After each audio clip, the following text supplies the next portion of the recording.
No último período de Agostinho, lá por volta já do ano 405, ele começa a dar-se conta das doutrinas de Pelágio sobre a vontade humana, né? Então, começa a negar o pecado original, começa a negar, digamos assim, que o ser humano,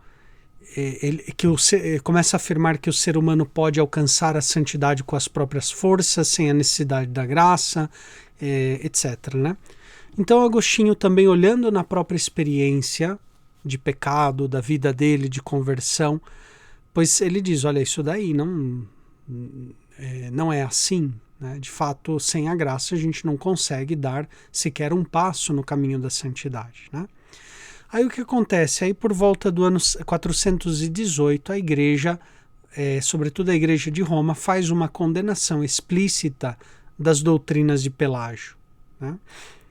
E Agostinho, então, agora ele volta a atenção contra aqueles, não tanto que negavam que, digamos, a graça tivesse o primado, só que os semi-pelagianos, eles afirmavam que o início da fé, ou seja, o início da conversão, era obra humana. Depois a graça fazia tudo o resto, ou seja, que nós devíamos dar o primeiro passo e depois a graça vinha e a graça levava à perfeição, né, a cumprimento. Mas Agostinho se deu conta que isso daí também não estava correto, porque se a graça é graça, tudo é graça, né?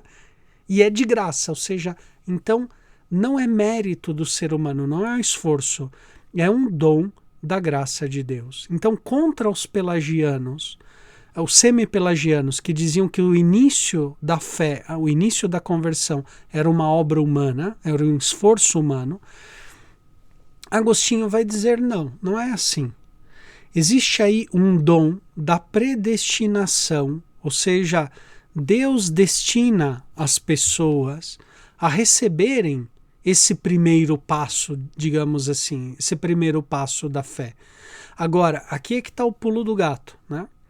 Para Santo Agostinho, a predestinação, e também um pouquinho para todos nós católicos, a predestinação, o que significa? Que nós estamos predestinados, ou seja, destinados previamente à vida eterna, ao céu, ok? Para Santo Agostinho não existe predestinação, uma destinação para condenação. Todos os seres humanos, eles estão, porque eles são espirituais, né? Alma espiritual, todos os seres humanos estão destinados à salvação. Agora, não significa que todos vão chegar à salvação, né? Agostinho vai enfatizar muito isso. O que acontece depois de Agostinho? Alguns discípulos, sobretudo Lúcido de Ries, décadas depois de Agostinho, já na área francesa, querendo ainda combater o semipelagianismo, ele, digamos assim, foi para um extremo oposto. Né? Em Santo Agostinho ainda tem um equilíbrio tênue, né, da predestinação, sempre como predestinação positiva, ou seja, para o céu. Não existe predestinação para o inferno. Nenhuma criatura espiritual, né, um anjo, um ser humano, está destinado já de antemão ao inferno, não, né?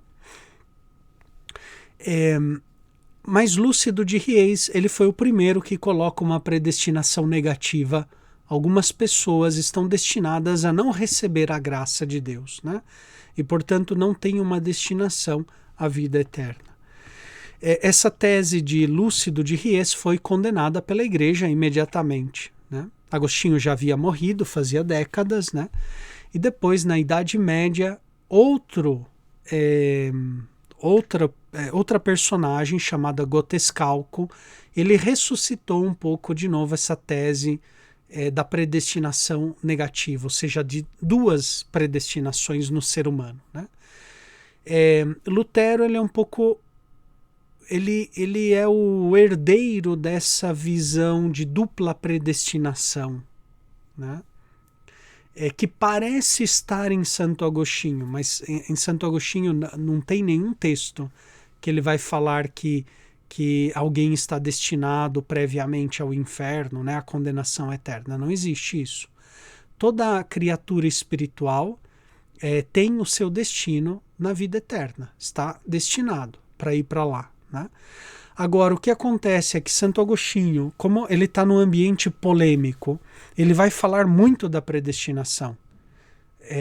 Porque os pelagianos colocavam muito acento nas obras. Não, eu faço, sou eu, né? Os meus méritos, as minhas ações. E então Agostinho, para combater os pelagianos, ele diz, não é as tuas obras, a tua justiça, né? Mas é a graça de Deus que te santifica, desde o começo ao fim, né? O que há de bom em nós, tudo é obra da graça de Deus, né? Então, esses textos serviram muito para Lutero, porque Lutero era muito interessado em negar as obras, ok? Em dizer que por exemplo, né? Lutero dizia que todo ser humano peca em toda boa ação que faz, né? Toda boa ação é pecado, né? Ou seja, é uma visão muito negativa do ser humano, né? Uma antropologia muito negativa. Então, como eles afirmavam muito o tema que as obras não servem para nada, é só a graça, etc., então começaram também a voltar a enfatizar temas de predestinação, né? Pegando esses textos polêmicos de Santo Agostinho contra os pelagianos, né? Mas agora, hoje em dia, em geral, exceto grupos mais calvinistas, extremos, assim, eles não chegam a afirmar assim, uma doutrina de uma predestinação tão rígida, que tira a vontade humana, né? Exceto alguns grupos assim muito ainda antigos, calvinistas antigos, muito tradicionais, têm essa tendência a negar o livre-arbítrio, né, a liberdade, e só dar todo o peso para a graça. Em Agostinho, existe o primado da graça. Isso é certo, isso é católico, né? A graça tem o primado. Mas a graça não tira a liberdade humana para Santo Agostinho. Agostinho tem livros sobre a liberdade. Ele tem um livro sobre o livre-arbítrio, um livro sobre a graça e o livre-arbítrio, né? Então, ele tem um livro sobre o dom da perseverança, ou seja, como o ser humano pode, com a sua vontade, perseverar na graça de Deus, né? Então, para Santo Agostinho, e eu diria para a tradição da igreja, a graça não é que anula ou elimina a liberdade, ao contrário, aperfeiçoa. É como a luz do sol, ok? Por exemplo, eu posso caminhar no escuro. Posso, né? Agora, se eu tenho a luz do sol para caminhar, a minha caminhada vai ser melhor, né? Eu não vou ficar batendo nas coisas, porque eu tenho aquela luz, né? Talvez é uma imagem um pouquinho... talvez não é tão exata, mas ajuda. Ou seja, a minha caminhada se aperfeiçoa com a luz. Eu consigo caminhar melhor, sem tropeçar, né? A mesma coisa, a graça, ela não tira a caminhada do sujeito, mas faz com que o sujeito consiga caminhar corretamente, né? Sem golpear. Agostinho usa também o exemplo da saúde. A graça é como a saúde, ou seja, nós quando estamos doentes, a gente não consegue fazer bem as coisas, né? Então, por exemplo, estou gripado, ou uma dor de cabeça, não consigo fazer nada, né? Parece que estamos... aquilo...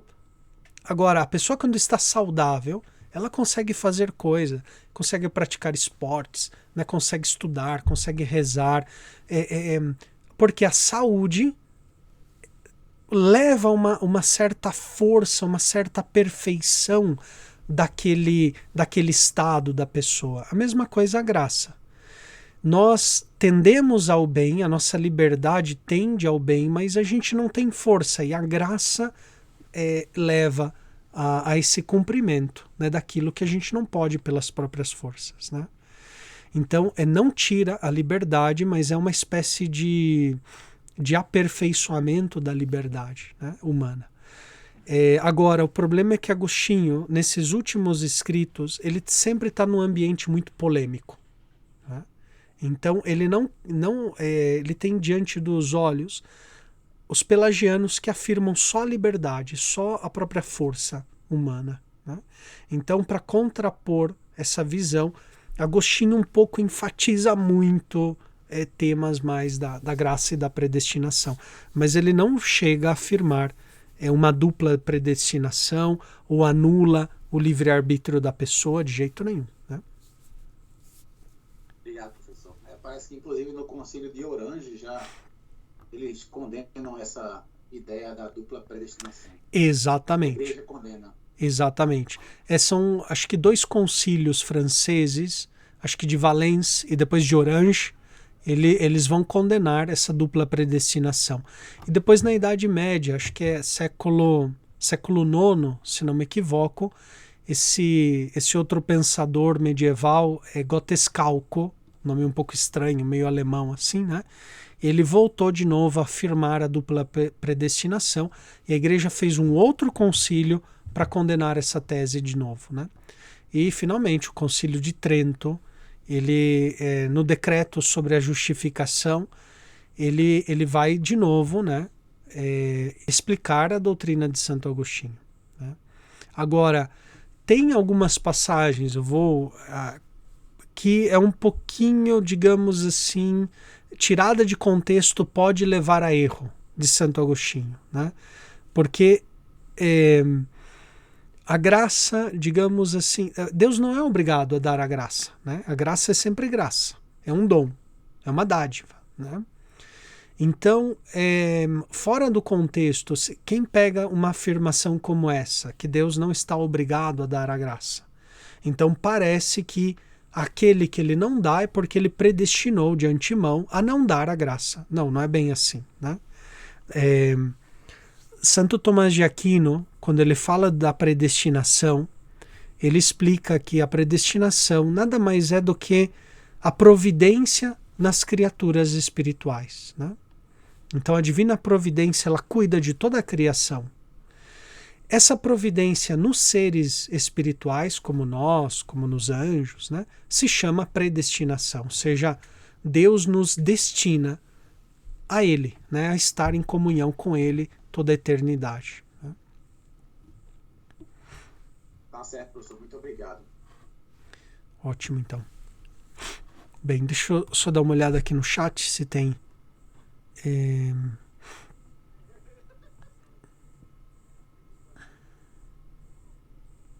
Ok, perfeito. Então, vamos então voltar aqui ao que estávamos falando sobre... Opa, o que eu fiz? Acho que apertei algo aqui. Vamos voltar outra vez ao comentário ao livro das Confissões. E agora vamos entrar em livro por livro, extraindo, enquanto o tempo nos permitir, o conteúdo de cada um deles, sobretudo dos 9. Gravando. Sim, estou gravando, sim. Depois eu já disponibilizo para vocês na plataforma, né? Então, o livro primeiro é o livro que fala, portanto, do início da vida de Agostinho, a sua criação primeira, o início da vida física, né?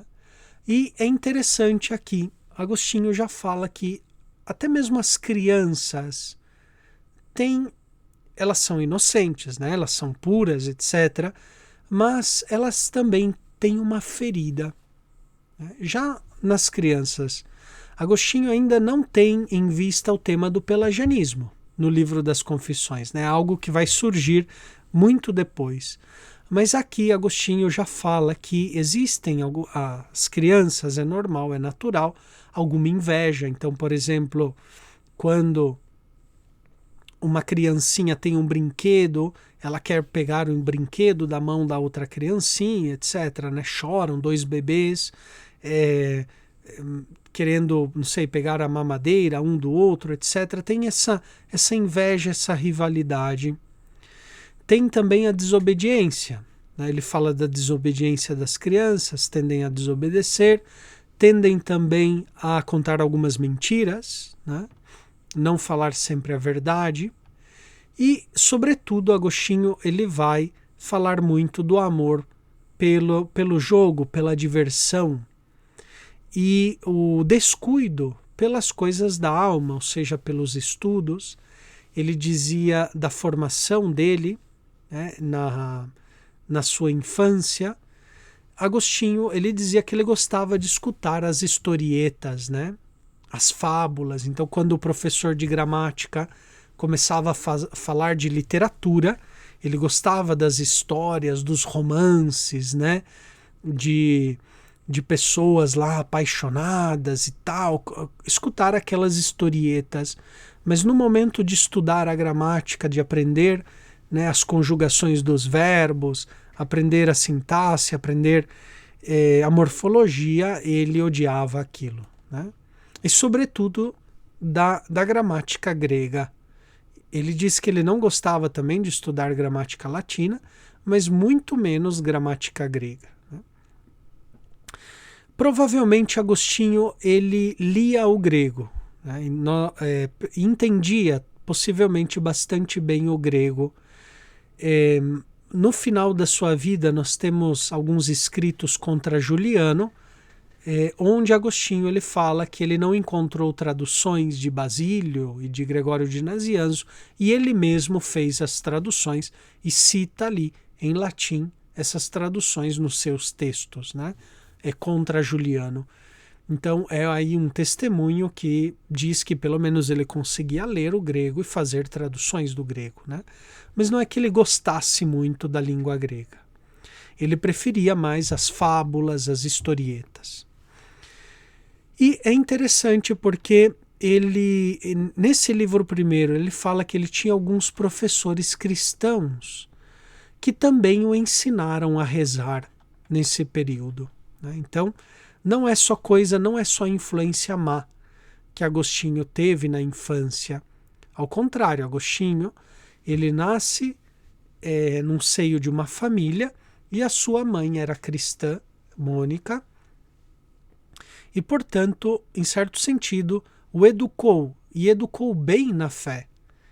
Essa base da sua infância na fé vai lhe servir depois para se recapacitar na sua conversão a Deus Nosso Senhor, né? Tanto é assim que Agostinho, no final do capítulo, ele mesmo pede o batismo sendo criança. Então, para uma criança pedir o batismo, significa que ela tem consciência do que é o sacramento do batismo, né?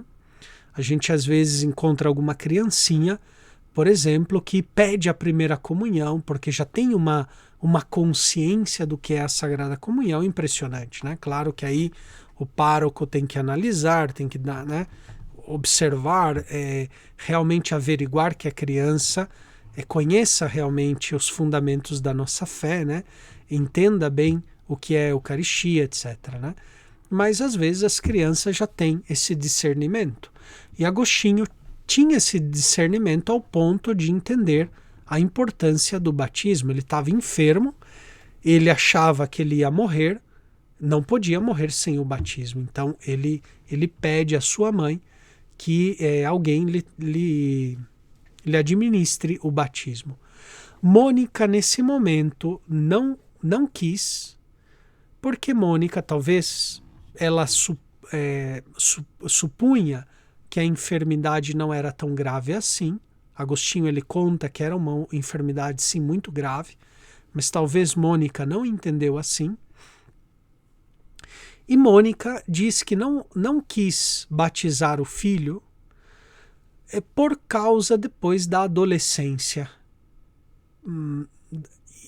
e por causa das paixões, né, da adolescência.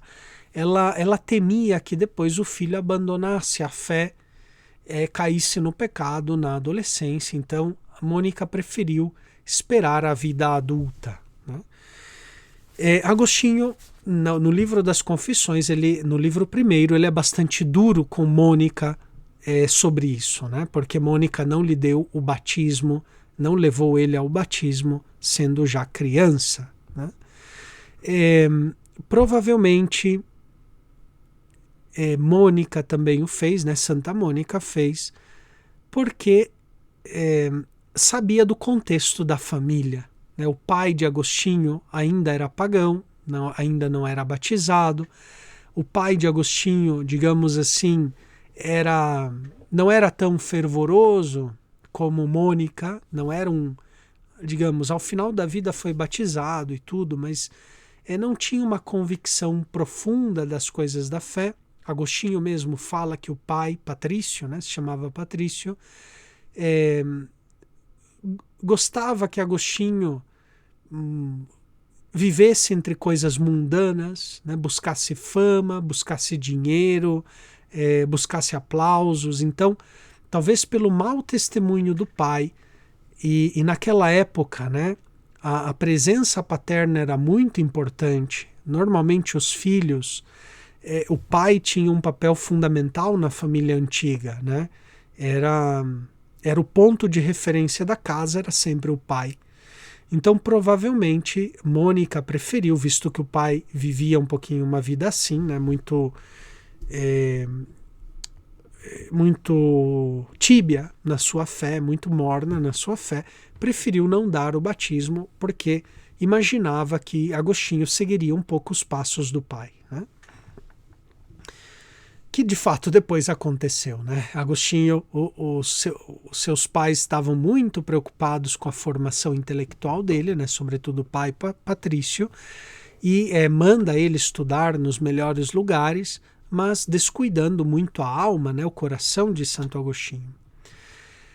Então ele tem esse desejo que denota essa base cristã que ele tinha, uma educação cristã vindo de Mônica muito forte, mas que não foi suficiente depois para manter a sua fé.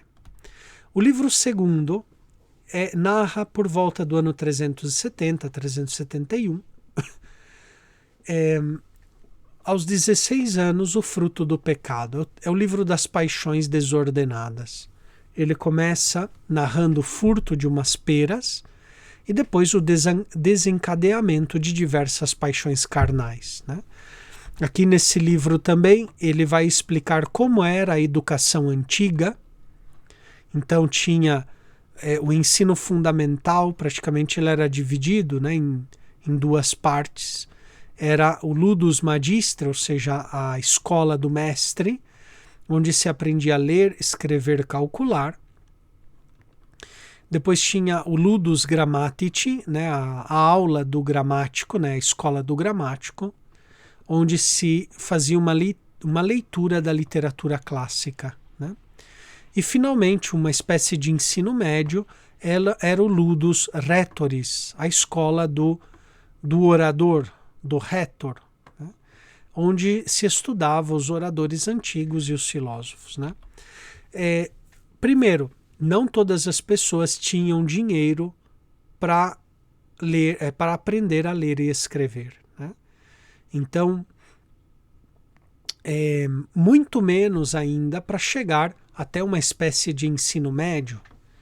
A maioria das pessoas eram analfabetas, não tinham dinheiro ou não tinham interesse em aprender a ler e a escrever.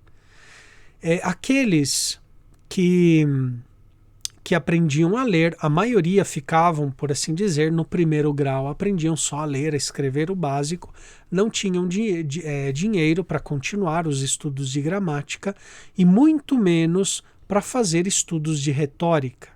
Agostinho, ele era de uma família, não era rica, riquíssima, digamos, era de uma família de classe média, praticamente, né? Não faltava nada, tinha uma certa comodidade, mas não era uma família riquíssima. Tanto que ele para os estudos aqui, ele não consegue ir mais adiante, né? Por exemplo, o amigo de Agostinho, Alípio, que depois vai ser bispo também, né, Santo Alípio, ele, além dos estudos de retórica, como ele era de uma família rica, ele se tornou depois advogado. Agostinho nunca se tornou advogado. nunca estudou o direito, por exemplo, né? Ele ficou simplesmente como professor de oratória, de retórica, né? Que naquela época já era bastante, né, bastante bem, digamos, viveria dentro de uma classe média, por assim dizer, né? O livro segundo vai falar também da concupiscência dos olhos, porque além das paixões carnais, nesse momento aqui aflora no coração de Agostinho o desejo de saber, mas um desejo saber em si mesmo, sem referência a Deus. E ele conclui, né, o livro fazendo essa reflexão sobre a ideia da ordem do amor, o ordo amoris. O ser humano, ele sempre ama, ele não pode não amar. Só que o problema do ser humano é que ele ama mal, ama de modo errado, ama na ordem errada. E os mandamentos de Deus nos vêm a ordenar o nosso amor, amar a Deus sobre todas as coisas, amar o nosso próximo como a nós mesmos, né? Então, o amor a Deus e ao próximo ordena esse amor desordenado. Quando nós não temos o amor de Deus, aí, né, o amor vai se desordenar totalmente. Vamos começar a amar de modo inconveniente. O livro terceiro é o livro onde Agostinho está estudando retórica em Cartago. E aqui ele fala dos diversos amores que ele teve nessa época, dos espetáculos, né, do teatro, como ele amava, aqueles romances, aquelas ações românticas do teatro, etc., né, os espetáculos, e também as ambições que ele tinha de fama, de dinheiro, de ser alguém reconhecido na vida, etc., né? Um pouco todos esses impulsos da juventude de Agostinho. Estudando retórica, então, ele leu esse livro hoje perdido do Hortênsios de Cícero, que era uma espécie, então, de introdução à filosofia, à sabedoria. E ele então, motivado, né, pelo Hortêncio, ele vai tentar ler as escrituras, mas se decepciona. Aí também ele narra desse desejo profundo de felicidade que o livro do Hortêncio lhe trouxe, mas infelizmente ele sai das escrituras e cai em mãos do maniqueísmo. O maniqueísmo, ele foi uma religião fundada no século III, finais do século III, por Manes. Manes, ele é originário da região ali da Pérsia, né? E ele fez uma espécie de mistura de 3 religiões, né? O zoroastrismo, o judaísmo e o cristianismo. Em definitivo, o maniqueísmo, ele era uma religião dualista, ou seja, existia desde sempre o bem e o mal, né? Para nós cristãos, toda a criação é boa. Nós lemos no livro do Gênesis que Deus criou e eis que tudo era muito bom, né?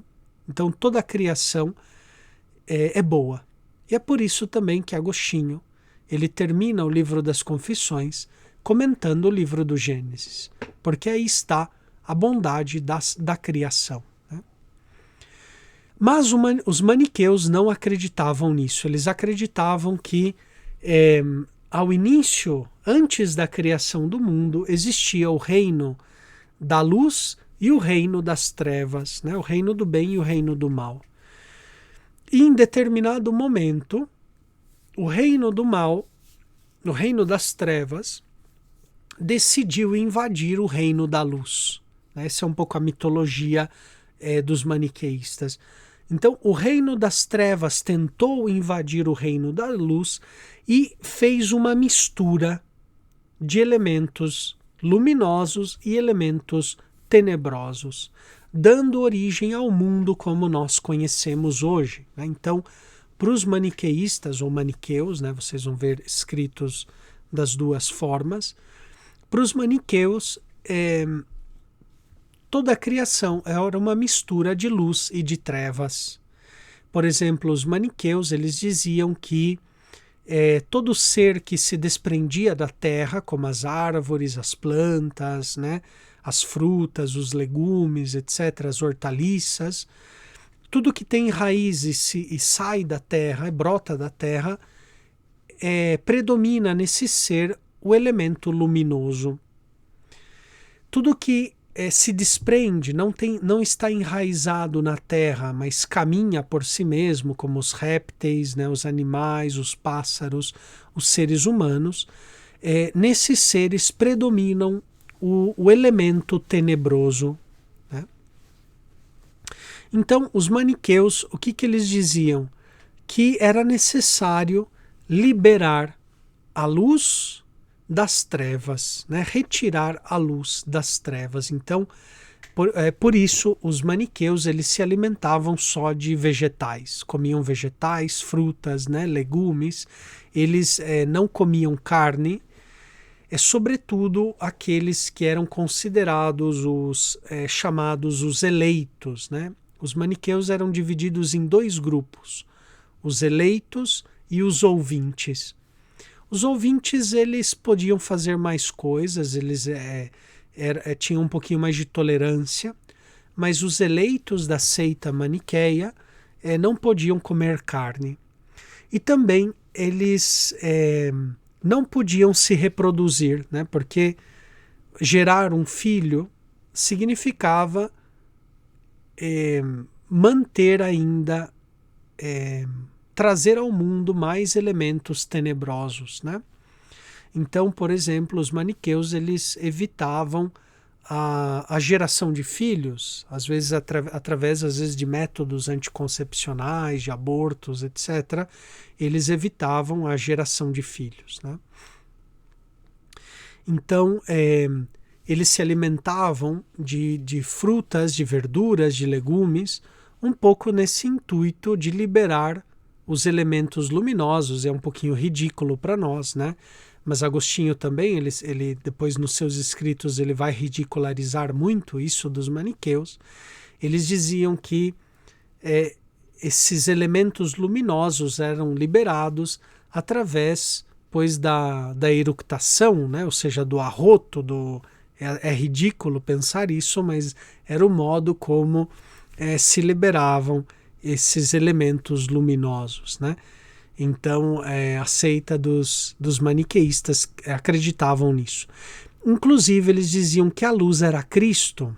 Então, Cristo dizia, né, eu sou a luz do mundo. Então, quando os maniqueus se alimentavam só de vegetais e de legumes, na verdade, eles estavam ajudando a Cristo a voltar para o sol, né? Eles veneravam muito o sol, porque é o elemento, né, o ser luminoso por excelência é o sol. Né? Essa era a mitologia maniqueísta. Eles misturavam cristianismo com zoroastrismo, elementos do judaísmo, né? E é impressionante como Agostinho, com aquela inteligência que ele tinha, aquela cultura que ele tinha, ele caiu, né, nessa balela, nessa lábia dos maniqueístas. Provavelmente ele aderiu ao maniqueísmo porque o maniqueísmo falava muito de Cristo. Agostinho mesmo, no livro 7º, ele vai dizer os maniqueus tinham sempre Cristo na boca, mas não tinham Cristo no coração. Né? Então, continuamente eles falavam de Cristo, mas falavam de um jeito errado. Né? Então, provavelmente por isso, Agostinho, pela sua adesão ao cristianismo, mas como ele se decepcionou, digamos, por assim dizer, com o cristianismo católico, através das escrituras, ele não entendia, e os maniqueus, eles atacavam muito o Antigo Testamento. Eles diziam que o Antigo Testamento era absurdo, era contraditório, era um Deus, digamos assim, do reino das trevas, maldoso, né? Castigador, cruel, sanguinário, etc., né? Então os maniqueus usavam muito esse ataque ao Antigo Testamento para criticar os católicos. Agostinho, lendo o Antigo Testamento, uma primeira leitura, ele não se satisfez, né? Não encontrou ali a chave de interpretação da Sagrada Escritura. Então, o maniqueísmo caiu, em certo sentido, como uma luva na sua mão, né? Naquela circunstância. Então, ele viveu ali, dentro desse grupo, por praticamente 9 anos. E o livro terceiro, ele termina com um sonho de Mônica. Agostinho já maniqueu. Mônica, ela se desfaz em lágrimas contínuas por causa da vida do filho, né? O filho perdido nos prazeres do mundo, perdido também no seu pensamento, porque ele aderiu à seita dos maniqueus, né? E termina o capítulo falando de um sonho de Mônica.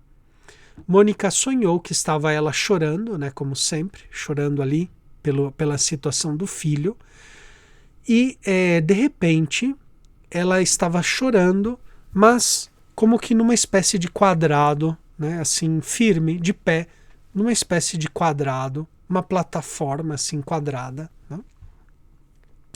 E ela vê Agostinho como caminhando, pulando, né, cantando feliz, risonho, sobre umas pradeiras assim, Agostinho todo distraído, tudo meio hippie, né, vamos dizer assim, cantando, pulando aí pelas colinas, né? E de repente uma voz diz para Mônica no sonho, né, diz: não chores, porque onde tu estás agora, ele também estará um dia. Tá? E Mônica acorda bastante assim consolada com aquele sonho, e ela vai contar para o filho Agostinho o sonho que ela teve. E ela diz: olha, filho, sonhei, né, nesta noite que uma voz me disse: onde eu estou agora, você estará, né? E Agostinho, no momento, ele tenta retorcer o sonho de Mônica, né? Diz: não, então significa que você vai virar maniqueia. E Mônica corta de imediato o filho e diz: não foi isso que o sonho me disse. O sonho me disse que onde eu estou, você vai estar um dia. Né? E termina praticamente assim o capítulo, com essas palavras de Mônica que impactaram Agostinho naquele momento. Mas ele continuou ainda a vida, digamos assim, alegre que ele levava. Né? O livro quarto é um livro sem cronologia, é um livro que narra diversos anos da vida de Agostinho dentro do maniqueísmo. Não é um livro fácil de ler, é um livro um pouquinho complicado por causa disso. É um livro que vai para frente e vai para trás na cronologia. Fala, por exemplo, Agostinho estuda em Cartago, aí ele estava estudando retórica, depois ele sai de Cartago, volta para sua cidade natal em Tagaste, onde ele funda uma escola ali de oratória, né, de retórica. Aí ele fala da morte desse amigo que ele amava, muito, né? E que praticamente que o mundo dele acaba, que depois da morte desse amigo, e ele tem que até mudar de cidade, porque cai numa espécie de depressão, né?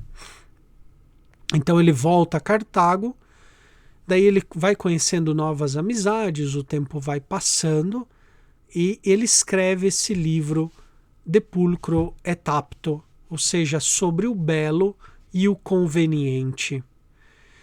É um livro perdido que Agostinho, já na época das Confissões, ele não sabia onde estava mais esse livro. Né? Quando ele escreve o livro das Confissões, ele fala: olha, eu quando era jovem, escrevi esse livro muito antes da minha conversão, praticamente é o primeiro livro de Agostinho, perdido, sobre o belo e o conveniente, né? Que fala sobre o tema da beleza, o tema da, digamos assim, da harmonia, etc. Né?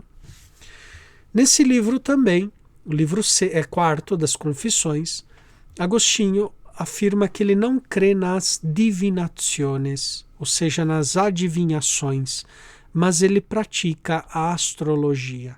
Então, aqui também tem um pouquinho do pensamento da influência do maniqueísmo. Né?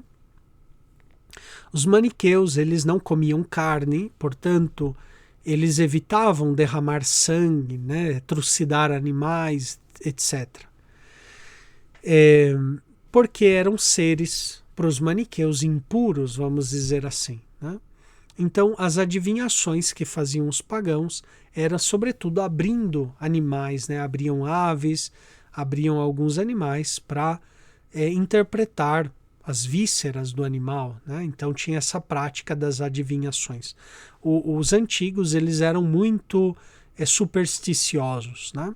Então, consultavam muito oráculos, adivinhações, tipo de bruxaria, essas coisas. Né? Então, Agostinho ele foi sempre muito contrário a essas adivinhações, mas ele praticava a astrologia.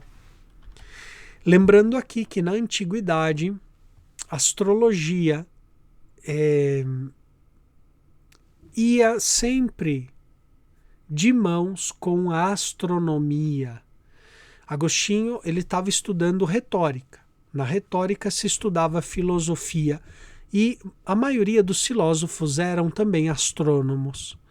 Aristóteles fala muito sobre os astros, né? Tem livros sobre os astros.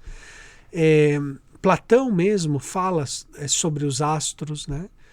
Muitos dos filósofos antigos eram astrônomos. E a linha entre uma astronomia, ou seja, uma ciência astronômica, e uma astrologia, algo já mais esotérico, é uma linha muito tênue. Para que vocês tenham uma ideia, grandes cientistas do passado, como o próprio Newton, ele era mais astrólogo do que astrônomo, de fato. Né? Se vocês pegam as obras de Newton, ele tem mais escrito de astrologia, ou seja, a influência dos astros na vida, né? A influência das esferas de Saturno. Tem mais livros desse tipo, de astrologia, do que realmente de astronomia. Né? Mas um amigo de Agostinho, Nebrídio, é contra essa astrologia de Agostinho. Né?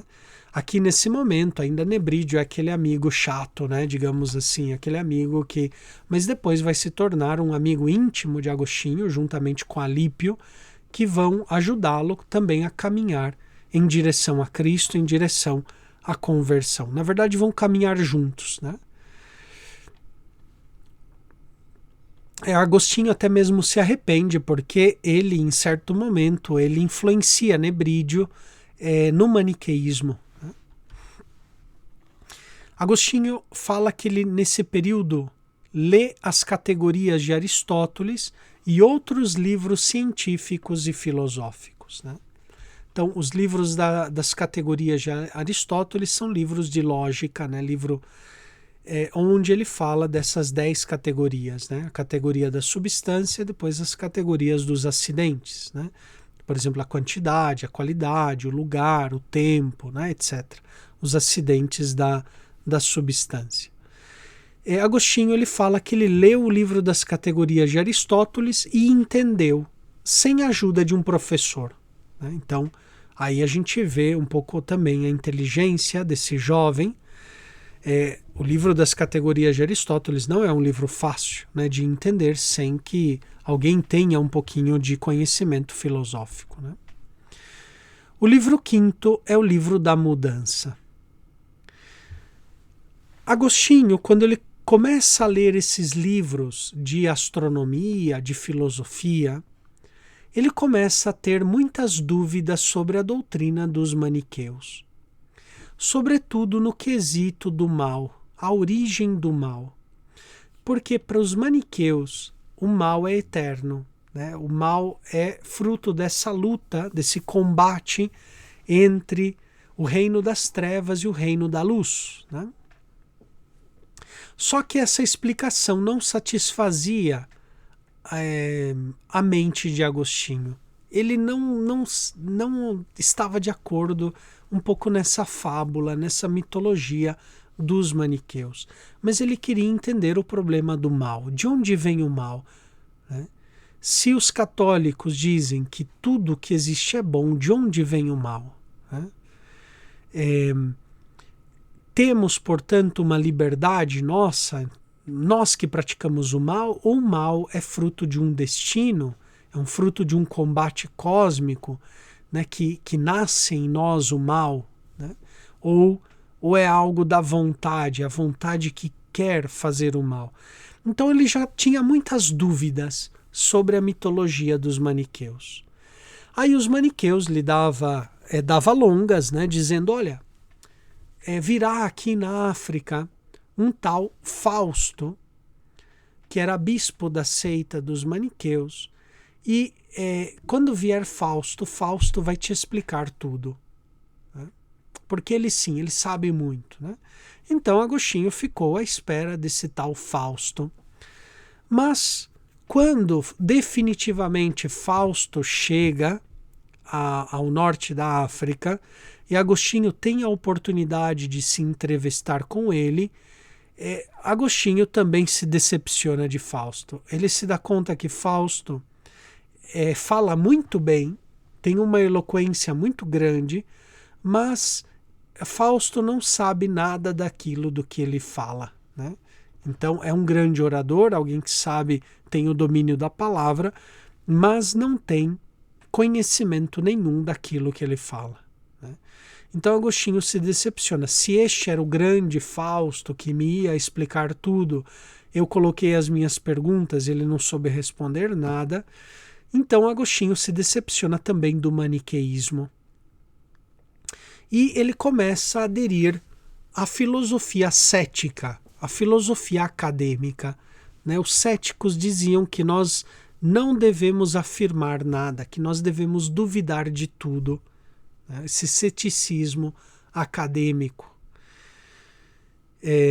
Agostinho ele entra nessa fase cética, de dúvida. Não quero dar o assentimento a nada, nem ao maniqueísmo, nem ao catolicismo. Né? Vou ficar neutro, por assim dizer. Né? Ele narra também no livro 5º a vinda de um tal pregador católico africano chamado Eupídio no norte da África, mas Agostinho nunca consegue se encontrar com Eupídio para expor-lhe as suas dúvidas. Até que, movido pelos amigos maniqueus, né, que lhe disseram, olha, se você quer ter fama e quer ter dinheiro, você tem de sair da África. Né? E Agostinho também, ele estava muito descontente com os alunos africanos, porque na África os alunos eram muito violentos. Havia grupos de alunos que entravam de repente na sala de aula quebrando tudo, batendo em todo mundo. Era muita violência na África, né, dentro das escolas. Então, a África sempre foi marcada naquela época por muitos motins, muitas rebeliões. Né? E os estudantes muitas vezes estavam de trás desses movimentos. Né? Então, e Agostinho ele era sempre muito pacífico, ele odiava tudo que era violência, derramamento de sangue, né? E portanto ele dizia, olha, eu quero um lugar onde eu tenha outros tipos de alunos mais pacíficos, né? Então os amigos maniqueus lhe disseram, olha, se você quer ter fama e ter dinheiro e ter melhores alunos, você tem de ir para Roma. Então a ideia agrada a Agostinho. E Agostinho, então, ele engana a mãe, Mônica, e ele parte para Roma. Isso a gente vê no capítulo 8º, no parágrafo 15. É uma cena dramática, ao mesmo tempo muito bem escrita, né? Que Agostinho, ele fala que a mãe dele começou a suspeitar de que o filho estava tramando algo, né? A mãe sempre tem um sexto sentido, uma intuição, que quando o filho vai aprontar alguma coisa, a mãe já sente, né? E Mônica começou a perceber que o filho estava meio estranho, alguma coisa ia acontecer, né? Então Agostinho ele disse para a mãe: olha, mãe, eu vou me despedir de um amigo ali no porto, que ele está indo para Roma, né? Eu estou indo despedir. E Mônica disse: não, eu vou junto com você, né? Bom, Mônica vai então com Agostinho, e perto ali do porto havia uma igreja dedicada a São Cipriano de Cartago. E Mônica sempre foi muito devota, né? Uma mulher de oração, etc. E Agostinho lhe disse: mãe, espera aqui na igreja enquanto eu me despeço do meu amigo e depois a gente se vê, né? E o que fez Agostinho? A ingenuidade de Mônica. A Mônica foi lá para a igreja para rezar e enquanto a mãe rezava, Agostinho escapava, pegou a embarcação e foi para Roma, né? Então o coração de Mônica pois se espedaçou em 1000 pedaços, né? Ela caiu num pranto profundo, em lágrimas, suplicando a Deus que mantivesse o filho com ela, né? E é engraçado, belo, né? Agostinho ele faz um comentário muito espiritual, muito profundo, que diz que Deus não escutou essa prece imediata, material de Mônica, para escutar uma prece de Mônica muito mais profunda, muito mais espiritual, que era a conversão do filho, né? Então, muitas vezes Deus não escuta as nossas preces porque são preces muito materialistas, digamos assim, né? Não são preces segundo o coração de Deus, embora é claro que uma mãe, né, queira ter o filho sempre perto. Lá na Itália aconteceu o seguinte com Agostinho. Agostinho ele começa a dar aulas na Itália, lá em Roma, e ele sim se dá conta que os alunos romanos são mais ordeiros, são mais disciplinados, só que ele também se decepciona com os alunos romanos, porque os alunos romanos são caloteiros, né? Então, o que acontecia era que normalmente o aluno pagava no final do ano, né? Então ele tinha aula com o professor, e no final do ano ele pagava pelas aulas, né? Então Agostinho dizia que os alunos romanos, para não pagarem as aulas, bem no finalzinho eles mudavam de professor, né? Mudavam de escola, e assim eles não tinham que pagar no final do ano, né? Então Agostinho, que queria dinheiro, queria fama, pois ali ele não encontrou. Agora, o prefeito da cidade de Roma, que era pagão, chamado Símaco, ele era inimigo declarado do bispo de Milão, Ambrósio, né? E o prefeito da cidade de Roma, Símaco, havia entrado já em várias discussões com Ambrósio, por questão do altar da deusa Vitória no Senado romano, né? Então havia uma tradição muito antiga no Senado, que os senadores, quando entravam na sessão, eles ofereciam incenso no altar da deusa Vitória. Com Constantino, e depois sobretudo com Teodósio, que é o imperador cristão por excelência, né? Teodósio, foi retirado o altar da deusa Vitória do Senado, porque a maioria dos senadores eram cristãos, né? Depois, com Juliano o Apóstata, o altar da deusa Vitória é reconstruído no Senado romano. E Ambrósio, ali em Milão, né? Lembrando que Milão era uma das capitais imperiais naquela época, Ambrósio ele é contra a reconstrução do altar da deusa Vitória no Senado. Então ali tem uma espécie de queda de braço entre Ambrósio de Milão e o prefeito de Roma, Símaco, para a construção da estátua, né, do altar da deusa Vitória no Senado. Ao final ganha Ambrósio, mas Símaco não deixa barato. Então ele sabendo que estava ali em Roma Agostinho, que era brilhante, né, de uma oratória brilhante, mas era cristão maniqueu, não era cristão católico. Então o prefeito da cidade de Roma, ele pensando, né, em enviar um espinho no calcanhar de Ambrósio, enviando Agostinho para Milão, o prefeito então da cidade de Roma nomeia Agostinho como orador oficial da corte de Milão, ou seja, da corte imperial de Milão. Então Agostinho vai para Milão. Vejam como Deus usa, né, até mesmo do mal para tirar um bem do mal, né? O prefeito de Roma queria Agostinho em Milão para que Agostinho fosse um obstáculo, né, uma pedra no caminho de Ambrósio. Mas, sem Símaco saber, Símaco estava enviando Agostinho direto para a conversão, né, ao cristianismo. Então, ali em Milão, ele é transferido ali e começa a escutar as pregações de Ambrósio, porque Agostinho ele fica sabendo que o bispo ele tinha feito também carreira de estudos e tinha feito também uma carreira política. Ambrósio, quando ele foi aclamado bispo, ele não era sequer batizado, né?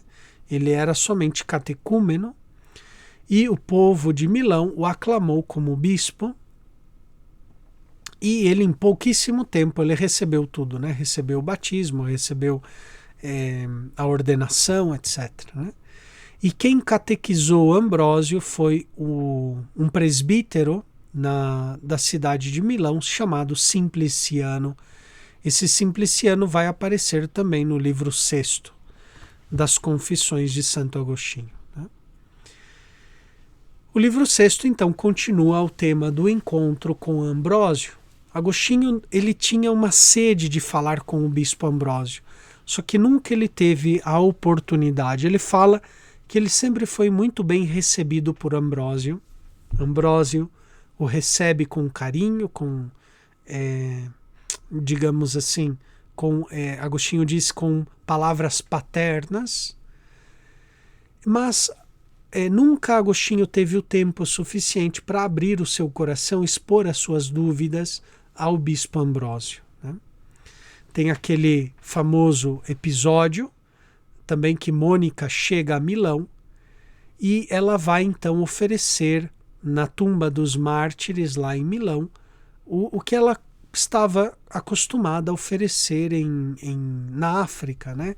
Que era uma espécie de pãezinhos de farinha, né? Uma espécie de empanada com vinho, um pouquinho de vinho, na tumba dos mártires lá em Milão.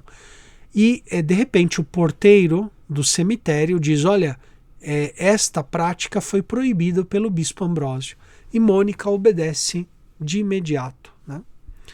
Porque Mônica já começava a notar a mudança que Ambrósio estava causando no coração de Agostinho. Porque, ouvindo as pregações de Ambrósio, aqueles preconceitos maniqueístas, né, de que o Deus do Antigo Testamento é um Deus cruel, malvado, né, que é um Deus mau, que é um Deus tenebroso, né, e começam a cair por terra. Porque Ambrósio explica o Antigo Testamento à luz de Cristo, à luz do Novo Testamento, e começa então a cair esses preconceitos. Os maniqueístas pretendiam explicar tudo com a razão, mas não conseguem. A Igreja, porém, nos propõe crer. E Agostinho vai dizer que crer é dar assentimento a uma autoridade, né? Então, quando alguém nos diz tal coisa, pois eu creio, eu não estive lá. Bom, se você está me dizendo, eu creio em ti, eu dou assentimento a você, que é uma autoridade nesse sentido, porque você diz, você esteve lá, etc., né? Então, sempre a fé é um conhecimento, mas é baseado num assentimento, é dar o seu assentimento, é dizer sim. Então, Quando começam a cair os preconceitos contra o cristianismo, tem também esse episódio narrado no livro 6º do encontro de Agostinho e seus amigos com um bêbado feliz, né? Então Agostinho estava lá todo na angústia, né, da vida dele, né? E ele vê ali um bêbado que não tinha a fama, os estudos que ele tinha, mas estava ali feliz com a sua garrafa de vinho, né? Então esse episódio faz Agostinho pensar o que é a felicidade, né? Um dos temas fundamentais do pensamento de Agostinho é que todo ser humano deseja ser feliz, né? Uma felicidade plena que não acaba. Então, as nossas tristezas vêm muitas vezes porque não sabemos o que é a felicidade. Achamos que, às vezes, a felicidade é o dinheiro, é a fama, é o prazer, né? Então, procuramos nessas coisas a felicidade. Mas isso daí nos vai tornando cada vez mais infelizes, né? Como esse bêbado feliz, era uma felicidade fugaz, mas ainda assim Agostinho diz, olha, a felicidade dele é maior do que a minha, eu estou pior do que esse bêbado, né? Porque ele pelo menos está feliz ali na garrafa de vinho, eu, né, que tenho fama, que tenho estudos, que tenho isso, que tenho aquilo, vivo numa angústia profunda. Ali também tem um episódio, né? É o livro das amizades que vão levando Agostinho para Cristo. Ele fala da amizade com Alípio. Alípio amava as lutas de gladiadores, né? E fala também de Nebrídio, que deixa Cartago para encontrar-se com Agostinho ali em Milão, né? Então, essas amizades que vão acompanhar depois Agostinho por toda a vida. Outro tema também muito frequente, né, no pensamento de Agostinho era justamente esse da vida em comunidade, da vida em comunhão. Portanto, também da amizade em Cristo Jesus, né? Agostinho, na sua diocese, ele obrigou a todos os padres a viverem em comunidade, né? Por isso a regra agostiniana ela é usada também pelos cônegos, né? Ou seja, aqueles padres que vivem mais ou menos em comunidade, quase como se fosse vida religiosa, né?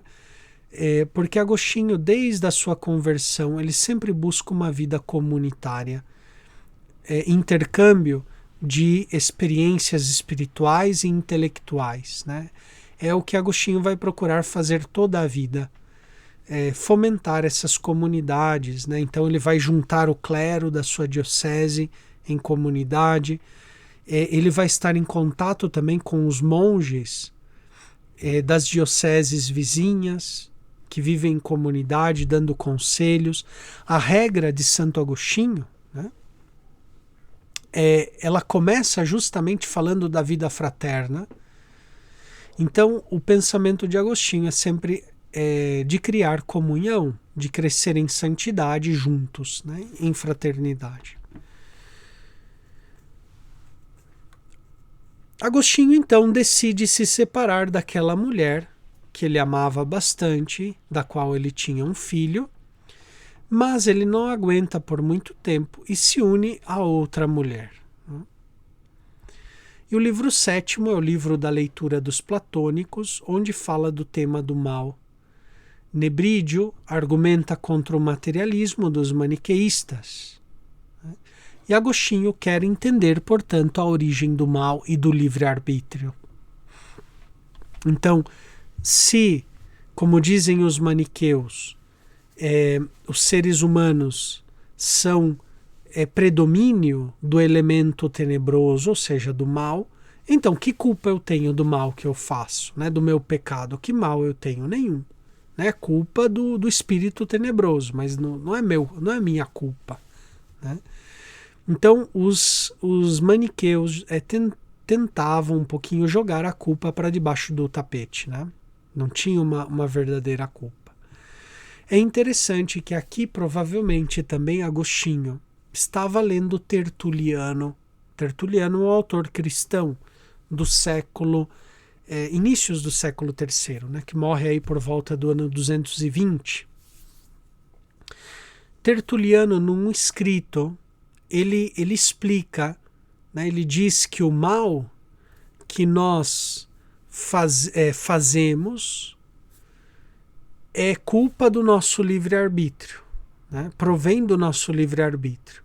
Agora, o mal que nós padecemos, ele provém de um justo juízo de Deus. Então, Tertuliano vai distinguir esse mal que nós fazemos e o mal que nós sofremos, que nós padecemos. Então, o mal que nós fazemos, esse é o verdadeiro mal. Mas o mal que nós sofremos, pois não é realmente um mal em sentido estrito da palavra. É um mal porque nós estamos sofrendo, nós estamos padecendo, né? Mas o verdadeiro mal é aquele da vontade que pratica o mal, né? Nesse período, então, Agostinho ele rejeita também a astrologia. E ele encontra o livro dos platônicos, né, nesse círculo de amigos, lhe dão algum livro dos platônicos e ele entende que toda a criação é boa, que não existe no ser humano, que não existe na criação o veneno do mal, que tudo foi criado bom por Deus. E também ele conhece a existência de seres incorpóreos e a harmonia do universo. Coisa que para os maniqueus, o mundo, na verdade, era muito material, ou seja, era uma mescla, uma mistura desses elementos tenebrosos e luminosos, né? Mas ainda Agostinho e Alípio tinham falsas opiniões sobre Cristo. Eles consideravam Cristo uma espécie de homem santo, né? Um homem santo, mas não se davam conta que ele era verdadeiramente Deus e verdadeiramente homem, né? E finalmente termina o livro 7º dizendo que Agostinho lê avidamente os escritos de São Paulo. No capítulo 8º, que é fundamental para entender a conversão de Santo Agostinho, ele fala dessa experiência do jardim, onde ali naquele retiro, né, o episódio do jardim que termina o livro, mas é quando ele se liberta dessas paixões desordenadas. Então, visto que Ambrósio era muito ocupado, ele não conseguia falar com o bispo Ambrósio, ele foi visitar então o presbítero Simpliciano, que tinha sido o catequista de Ambrósio, né? São Simpliciano de Milão, ele foi o catequista de dois grandes doutores da igreja, né? Infelizmente a gente não tem nenhum escrito de São Simpliciano de Milão, mas deveria ser, primeiro, uma pessoa muito humilde, né? Muito acessível, porque o Agostinho conseguiu encontrá-lo facilmente, né? Mas ao mesmo tempo alguém brilhante. E Simpliciano, que foi o catequista de Ambrósio, foi também o catequista de Agostinho, e começa a explicar-lhe a fé, né?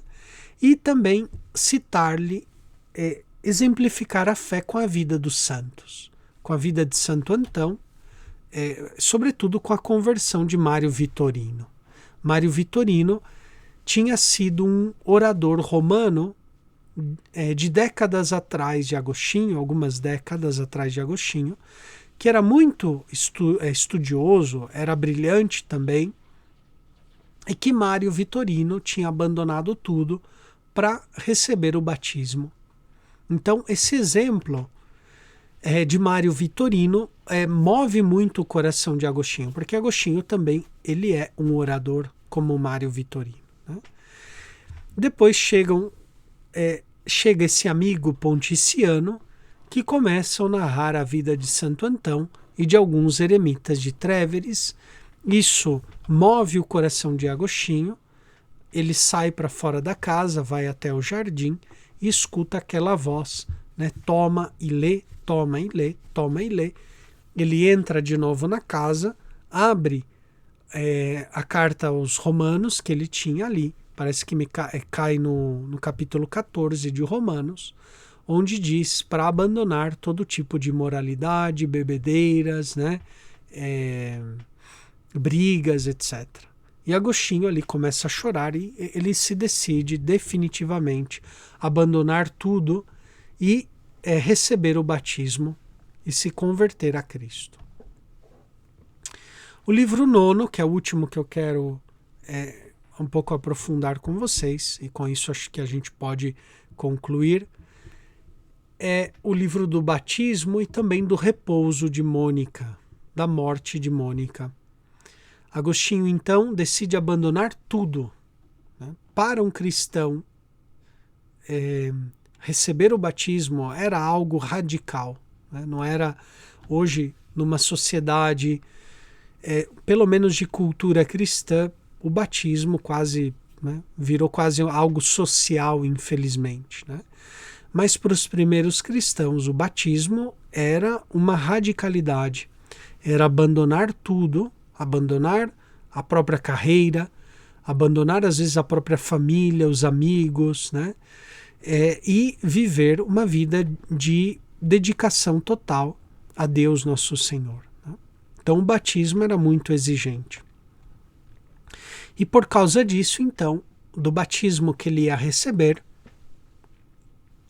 Agostinho decide abandonar a docência e ele se retira com os amigos nesse sítio de Cassisiaco, e ali ele tem uma espécie de vida de oração e de filosofia, né? Desse período aqui são os primeiros escritos de Santo Agostinho que nós temos, os famosos diálogos filosóficos de Santo Agostinho. Então, o diálogo sobre a felicidade, o diálogo sobre a ordem, os solilóquios de Santo Agostinho, o diálogo sobre o livre-arbítrio, diversos diálogos, né, contra os acadêmicos, etc. Aí ele fala da experiência também, ouvindo os cantos da igreja de Milão, né, os salmos, o cântico dos salmos na igreja de Milão, e finalmente ele recebe o batismo com Alípio e com o seu filho Adeodato, no dia 24 de abril. Recebido o batismo, Agostinho então ele decide com a mãe, né, o filho, os amigos, voltar para a África, voltar para a pátria. E estando de regresso, eles param em Ostia. Ostia é uma cidade portuária que fica muito perto de Roma, né? Tem ali umas escavações arqueológicas praticamente antigas, né? Dá para você ver, quase uma espécie de Pompeia do lado de Roma. É uma pequena Pompeia perto de Roma, né? Então dá para visitar as escavações da cidade antiga de Ostia. Ele está do lado do mar, é uma cidade portuária. E Mônica, estando ali, ela se enferma gravemente, adoece gravemente e falece ali, né, em Ostia. Ainda hoje, né, os restos de Santa Mônica estão ali em Roma, estão na igreja de Santo Agostinho, perto da Praça Navona, perto ali um pouquinho entre a Praça Navona e a igreja de São Luís dos Franceses, tem a igreja de Santo Agostinho, e numa capela lateral à esquerda está o túmulo ainda de Santa Mônica ali em Roma, né? Mas ela faleceu em Ostia. Bem, isso daqui é o livro 9, né, que praticamente termina a parte biográfica de Agostinho, né? E aqui a gente entende bastante do pensamento também, que vai polemizar contra os maniqueus, que vai reafirmar a existência do livre-arbítrio, que vai afirmar, por exemplo, o tema da bondade das criaturas, né? E vai afirmar também o tema da felicidade, a busca da felicidade que Agostinho encontra no sacramento do batismo, no perdão dos seus pecados, né? Eu tinha ainda alguns textos para ler, né? Eu queria terminar com a leitura desses textos, por exemplo, aqui do livro 2, onde fala das paixões, né? Quero recordar minhas torpezas passadas e as degradações carnais de minha alma, não porque as ame, mas por te amar, ó meu Deus. É por amor do teu amor que eu faço isso, percorrendo com a memória amargurada aqueles meus perversos caminhos, para que tu sejas doce, me sejas doce, doçura sem engano, ditosa e eterna doçura. Resgata-me da dispersão em que me dissipei, quando, afastando-me da tua unidade, me desvaneci em muitas coisas.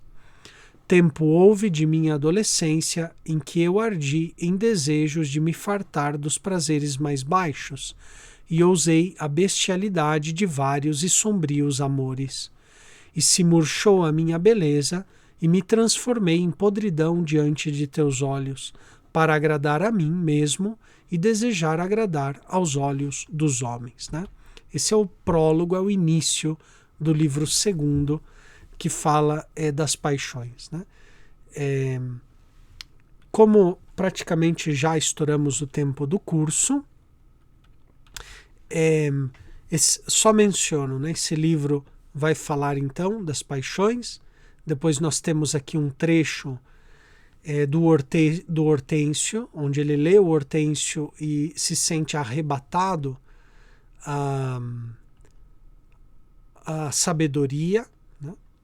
Depois aqui eu coloquei um trecho do livro 7, que ele fala das leituras dos platônicos, né? E como ele consegue se desprender daquela visão materialista que ele tinha. Então, graças a essas leituras. Praticamente, com isso podemos, então, concluir o nosso curso com essa introdução. Espero que seja útil para ler as Confissões de Santo Agostinho, né? É um livro que, às vezes, sem contexto, é difícil de ler. Mas eu acho que com essa ajuda que nós tivemos aqui, com essa explicação prévia, acho que com certeza vocês vão conseguir entender bastante bem, tirar muito fruto, muito proveito da leitura das Confissões.